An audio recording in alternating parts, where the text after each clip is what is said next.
Friendo, Steve here. Yeah, Larson. And welcome back to Going In Raw News Brief. Today on News Brief, we've got EC3 shooting on the ridiculousness of WWE's creative process, a huge ratings win for AEW, one more last ride for the dead man. But first, Larson, have we seen the last of the NWA? Remains to be seen. Seems like today may not have been the greatest day for the NWA. During appearance on Hannibal TV, Raven stated that, and the transcripts are courtesy of Fightful, that, quote, "I think Billy is shutting NWA down from what I hear. Billy really does the booking, all the booking, at least he did with Resistance Pro. He liked me there for my wrestling mind, so I could say yay or nay to ideas, if they make sense or if they don't. But ultimately, he was the final say on everything, as he should have been. From the grapevine, I heard Billy is not opening back up. He's really disillusioned." Ugh. Yeah, and then Fightful Select added, and by the way, go subscribe to Fightful Select. Awesome work. Terrific. You get wrestling news right in your email. This is what Fightful Select added. Quote, "As of right now, NWA has no firm plans moving forward. The presentation was largely the vision of former VP Dave Lagana, and with him out, there isn't much direction.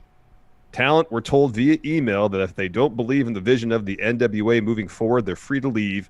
A non-disparagement clause is included in the language of those deals." So based on the news earlier in the day, wasn't looking good for the National Wrestling Alliance. Yeah, but later on, Billy Corgan took to Instagram, Larson, to disarm those rumors, because he says there's zero chance the NWA is shutting down right now. Hopefully the Smashing Pumpkins fans out there will appreciate your puns, Larson.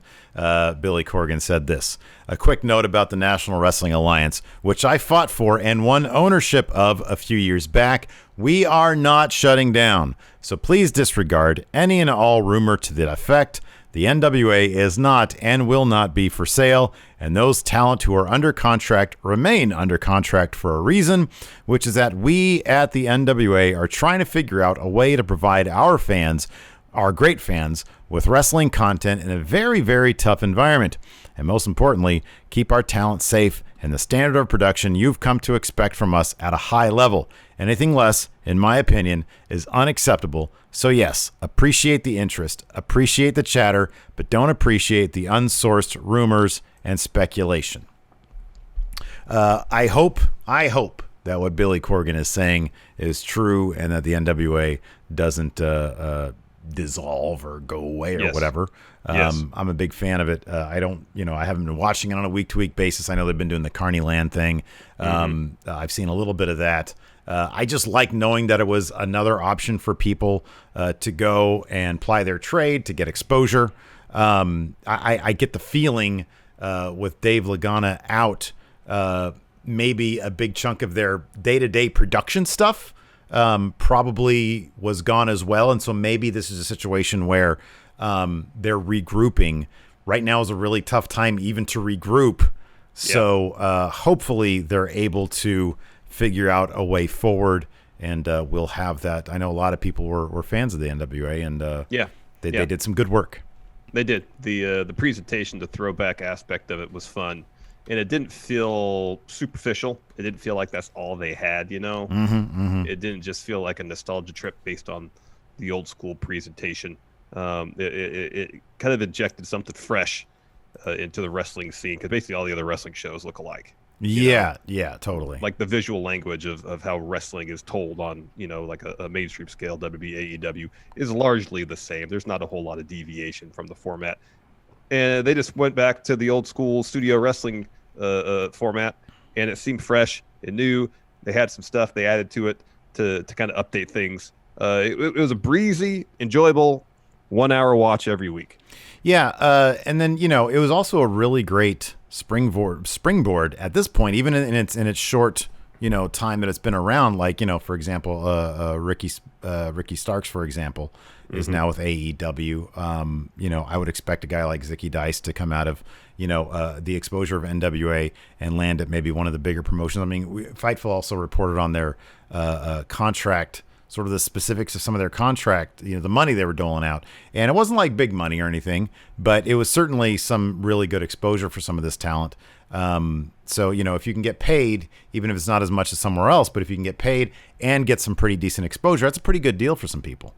So yeah, it'd be a shame if they did go away. Hopefully what Billy Corgan is saying is true, and we haven't seen the last of the NWA. Somebody else, hopefully, Larson, that we haven't seen the last of is EC3. We should find out in just a couple days. Sean Ross Sapp of Fightful recently chatted with EC3 and his current reinvention and how he dealt with WWE's seemingly haphazard creative process.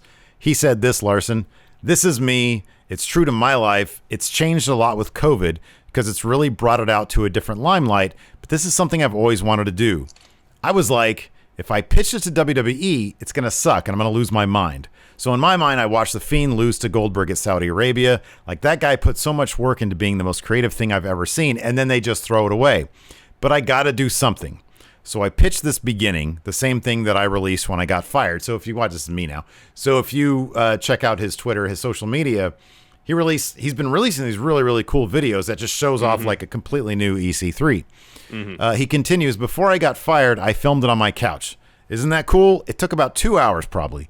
I filmed an earlier version that I pitched, and then there was a Raw at the Performance Center. Everyone loved it. It was great, so smart, but it's ironic enough. So I'm sitting on this sweet video and this sweet pitch. At first, it wasn't even about this character. It was 90 days of freedom to do what I want with a wrestling character, how I want it. Let's see where it goes, because someday someone else is going to get their hands on it.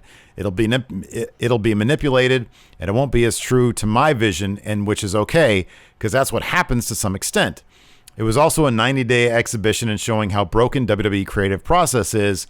If I and a buddy and a Sony handheld and some cool music can do more with a brick wall than you could do with every person."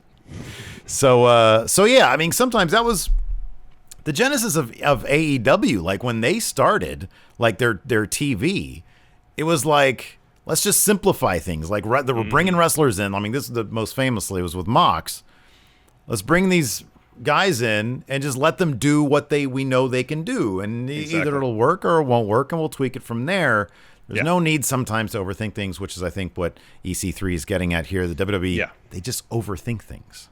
Yeah, and then especially whenever you pitch an idea, and it probably goes through several different hands before eventually making its way to Vince, and who knows how many people are going to add what they want to it and how far it strays from what your original vision of it is before a decision on it is ever made. Yeah. It's got to be incredibly frustrating. You go in there, you pitch an idea, and then to have it implemented not implemented at all, or given to somebody else. And yeah. I mean, all those things are possible. And there's been plenty of times in the WWE where we've heard the reverse. Ideas are pitched and they run with them, and they're successful or they're not. But a guy like EC3, when you see these videos, it's like, man, how do you not pull the trigger on this? It really makes you think. It's like some of the stuff they do.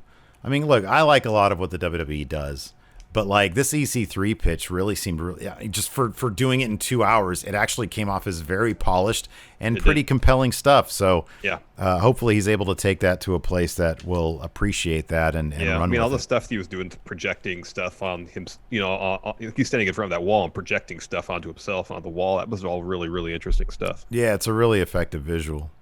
It really is. Speaking of sorry, go ahead.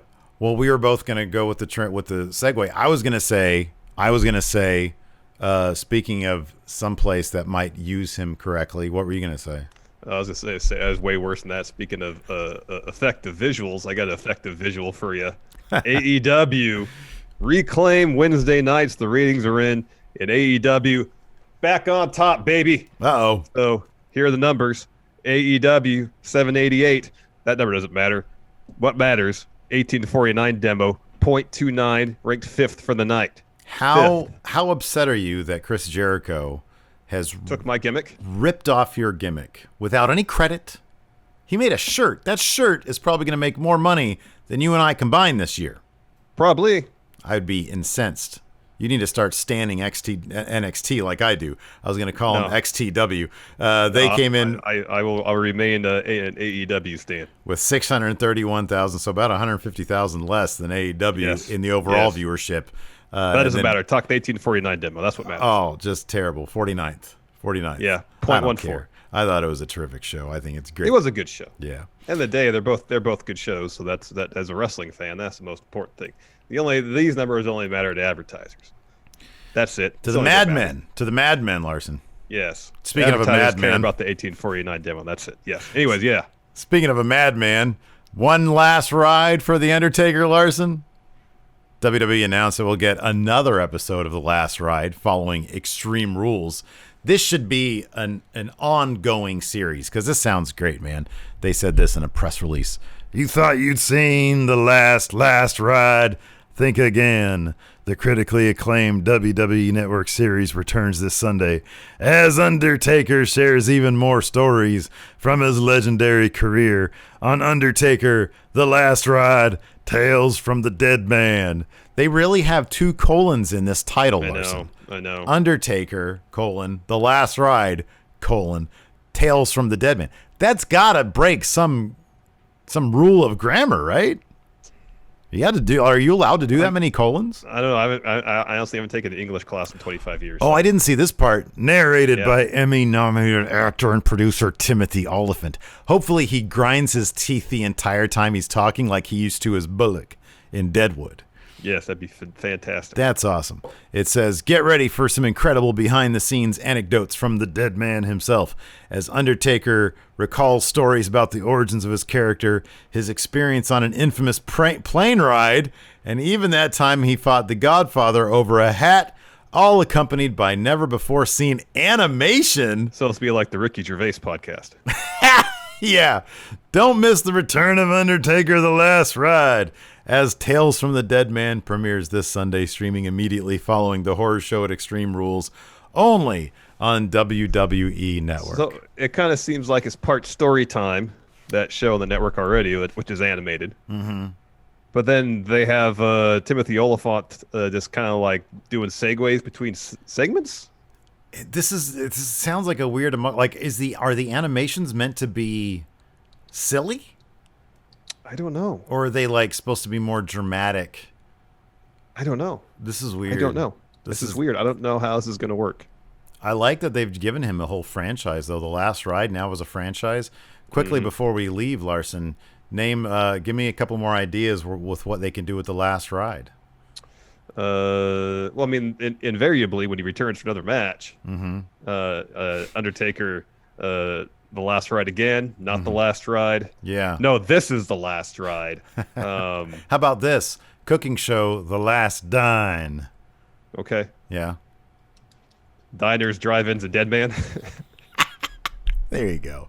Anyways, thanks everybody for watching. We appreciate it. Hey, be sure to hit that like button, click on that subscribe button, and click on notify bell and all or something. So yeah. Float down the River Stygia into Flavor Town. Till next time, we'll talk to you later. Goodbye.